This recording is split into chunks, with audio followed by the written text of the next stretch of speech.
Hey hi everyone, welcome to another blog. তো আজকে ছিল হচ্ছে গণেশ চতুর্থী, 27th আগস্ট। তো সকালবেলা ঘুম থেকে উঠে স্নান টান করে নিয়ে একটু এসেছিলাম ব্যালকনির দিকে। আর যেহেতু কালকে ঘুমিয়েছিও অনেক রাতে, আজকে উঠেছি অনেক ভোরে, তো দেখতেই পাচ্ছ মুখ চোখের অবস্থা। স্নান করে এসেও যেন আমার ঘুম কাটতে চাইছিল না, সেই জন্য একটুখানি ব্যালকনির দিকেই বসেছিলাম।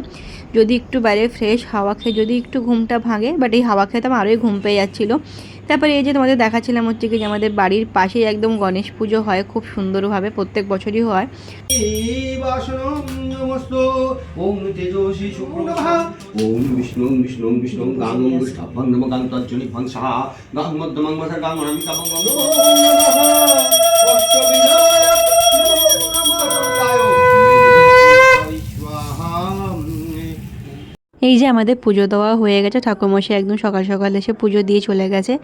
আর দেখতেই পাচ্ছ আমাদের গনু বাবাকে কি সুন্দর লাগছে আজকে। তো কেমন লাগছে অবশ্যই জানিও। আমার তো বেশ পছন্দ হয়েছে এবছরে গনু বাবার মূর্তিটা। এটা কিন্তু আমরা একজনের কাছ থেকে নিয়েছি, সে দত্তপুকুর থেকে এটা অ্যাকচুয়ালি এসেছে গনু বাবা, আমরা আনিয়েছি। তো কেমন লাগছে অবশ্যই জানিও। তো এই যে এখন আমি একটু এসেছি ব্যালকনির দিকটা, কয়েকটা ছবি ফটো একটু তুলতেই হয়, যেহেতু শাড়ি পরেছি বলে কথা। প্রথমে ভেবেছিলাম শাড়ি পরবো না, তারপর ভাবলাম যে না, প্রত্যেকবার ভাবি শাড়ি পরবো, তারপর ওই ভেবে পরি নাই, করে করে আমার শাড়ি পরাই হয় না। আর আজকেই যে green colour and rani colour কম্বিনেশনের শাড়িটা আমি পরেছি, এটা কিন্তু আমার বড় মাসির শাড়ি। আর শাড়িটার কালারটা কিন্তু আমার খুবই প্রিয়। সত্যি বলতে আমার সেরকম শাড়ি নেই, আমি আমার মা মাসি এদেরই সবসময় শাড়ি পরি।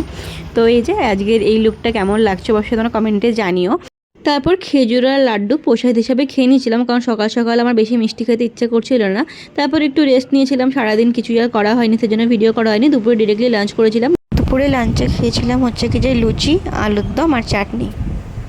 সন্ধ্যার দিকে একটু ব্যালকনির সাইডটা এসেছিলাম, দেখো বাড়ির নিচে কি সুন্দর লাইটিং করেছে, পুরো দুর্গাপুজো ওরকম একটা ভাইবস দিচ্ছে। কিন্তু বলো, এত সুন্দর লাইটিং করেছে বাড়ির নিচটা, ব্যালকনিতে এসেই যেন মনটা একটু ভালো হয়ে গেল। দেবে ব্লগটা আজকে এন্ড করছি। ব্লগটা কেমন লাগলো অবশ্যই কমেন্টে জানিও। সবাই খুব ভালো থেকো, সুস্থ থেকো, খুব শিগগিরই দেখাবে নতুন ব্লগের সাথে। সবাইকে টাটা, বাই।